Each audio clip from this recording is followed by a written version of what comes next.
Another day, another story, Imagination Aloud.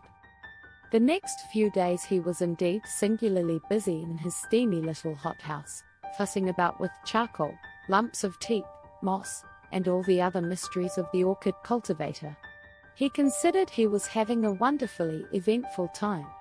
In the evening he would talk about these new orchids to his friends, and over again he reverted to his expectation of something strange. Several of the vandas and the dendrobium died under his care, but presently the strange orchid began to show signs of life. He was delighted, and took his housekeeper right away from jam making to see it at once. Directly he made the discovery. "That is a bud," he said, "and presently there will be a lot of leaves there, and those little things coming out here are aerial rootlets. They look to me like little white fingers poking out of the brown." "I don't like them," said his housekeeper. "Why not?" "I don't know. They look like fingers trying to get at you. I can't help my likes and dislikes. I don't know for certain, but I don't think there are any orchids I know that have aerial rootlets quite like that. It may be my fancy, of course. You see, they are a little flattened at the ends." "I don't like him," said his housekeeper, suddenly shivering and turning away. "I know it's very silly of me, and I'm very sorry, particularly as you like the thing so much. But I can't help thinking of that corpse. But it may not be that particular plant. That was merely a guess of mine." His housekeeper shrugged her shoulders. "Anyhow, I don't like it," she said. Wedderburn felt a little hurt at her dislike to the plant. But that did not prevent his talking to her about orchids generally, and this orchid in particular, whenever he felt inclined. "There are such queer things about orchids," he said one day, "such possibilities of surprises. You know, Darwin studied their fertilization, and showed that the whole structure of an ordinary orchid flower was contrived in order that moths might carry the pollen from plant to plant. Well, it seems that there are lots of orchids known the flower of which cannot possibly be used for fertilization in that way. Some of the cypripediums, for instance, there are no insects known that can possibly fertilize them, and some of them have never been found with seed. But how do they form new plants?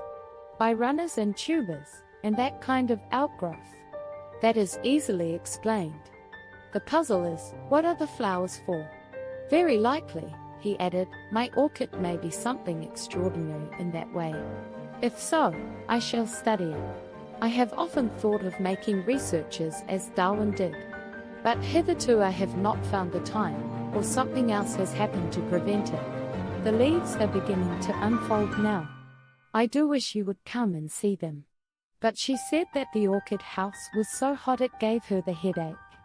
She had seen the plant once again, and the aerial rootlets, which were now some of them more than a foot long, had unfortunately reminded her of tentacles reaching out after something, and they got into her dreams, growing after her with incredible rapidity. So that she had settled to her entire satisfaction that she would not see that plant again, and Wedderburn had to admire its leaves alone. They were of the ordinary broad form, and a deep glossy green with splashes and dots of deep red towards the base. He knew of no other leaves quite like them. The plant was placed on a low bench near the thermometer, and close by was a simple arrangement by which a tap dripped on the hot water pipes and kept the air steamy.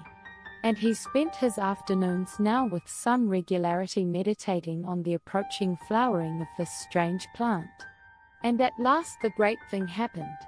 Directly he entered the little glass house he knew that the spike had burst out, although his great Palaeonophis lower hid the corner where his new darling stood. There was a new odor in the air, a rich, intensely sweet scent, that overpowered every other in that crowded, steaming little greenhouse. Directly he noticed this he hurried down to the strange orchid. And, behold! The trailing green spikes bore now 3 great splashes of blossom, from which this overpowering sweetness proceeded. He stopped before them in an ecstasy of admiration. The flowers were white, with streaks of golden orange upon the petals. The heavy labellum was coiled into an intricate projection, and a wonderful bluish purple mingled there with the gold. He could see at once that the genus was altogether a new one. And the insufferable scent. How hot the place was! The blossoms swam before his eyes. He would see if the temperature was right. He made a step towards the thermometer. Suddenly everything appeared unsteady. The bricks on the floor were dancing up and down.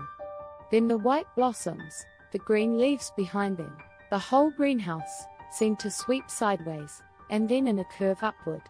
At 4:30 his cousin made the tea, according to their invariable custom. But Wedderburn did not come in for his tea.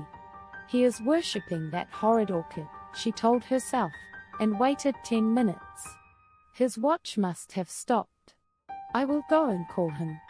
She went straight to the hothouse and, opening the door, called his name. There was no reply. She noticed that the air was very close and loaded with an intense perfume. Then she saw something lying on the bricks between the hot water pipes. For a minute, perhaps, she stood motionless. He was lying, face upward, at the foot of the strange orchid. The tentacle-like aerial rootlets no longer swayed freely in the air, but were crowded together, a tangle of grey ropes, and stretched tight with their ends closely applied to his chin and neck and hands. She did not understand. Then she saw from under one of the exultant tentacles upon his cheek there trickled a little thread of blood. With an inarticulate cry she ran towards him, and tried to pull him away from the leech-like suckers. She snapped 2 of these tentacles, and their sap dripped red. Then the overpowering scent of the blossom began to make her head reel. How they clung to him! She tore at the tough ropes, and he in the white inflorescence swam about her. She felt she was fainting, knew she must not. She left him and hastily opened the nearest door, and, after she had panted for a moment in the fresh air, she had a brilliant inspiration. She caught up a flower pot and smashed in the windows at the end of the greenhouse. Then she re-entered. She tugged now with renewed strength at Wedderburn's motionless body, and brought the strange orchid crashing to the floor. It still clung with the grimmest tenacity to its victim. In a frenzy, she lugged it and him into the open air. Then she thought of tearing through the sucker rootlets one by one, and in another minute she had released him and was dragging him away from the horror. He was white and bleeding from a dozen circular patches. The odd job man was coming up the garden, amazed at the smashing of glass, and saw her emerge, hauling the inanimate body with red-stained hands. For a moment he thought impossible things. "Bring some water," she cried, and her voice dispelled his fancies. When, with unnatural alacrity, he returned with the water, he found her weeping with excitement, and with Wedderburn's head upon her knee, wiping the blood from his face. "What's the matter?" said Wedderburn, opening his eyes feebly, and closing them again at once. "Go and tell Annie to come out here to me, and then go for Dr. Haddon at once," she said to the odd job man so soon as he brought the water, and added, seeing he hesitated, "I will tell you all about it when you come back." Presently Wedderburn opened his eyes again, and, seeing that he was troubled by the puzzle of his position, she explained to him, "You fainted in the hothouse." "And the orchid?" "I will see to that," she said. Wedderburn had lost a good deal of blood, but beyond that he had suffered no very great injury. They gave him brandy mixed with some pink extract of meat, and carried him upstairs to bed. His housekeeper told her incredible story in fragments to Dr. Haddon. "Come to the orchid house and see," she said. The cold outer air was blowing in through the open door, and the sickly perfume was almost dispelled. Most of the torn aerial rootlets lay already withered amidst a number of dark stains upon the bricks. The stem of the inflorescence was broken by the fall of the plant, and the flowers were growing limp and brown at the edges of the petals.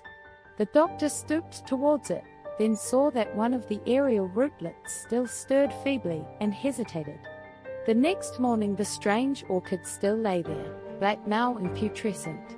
The door banged intermittingly in the morning breeze, and all the array of Wedderburn's orchids was shriveled and prostrate. But Wedderburn himself was bright and garrulous upstairs in the story of his strange adventure. That concludes The Strange Orchid. Thanks for watching Imagination Aloud.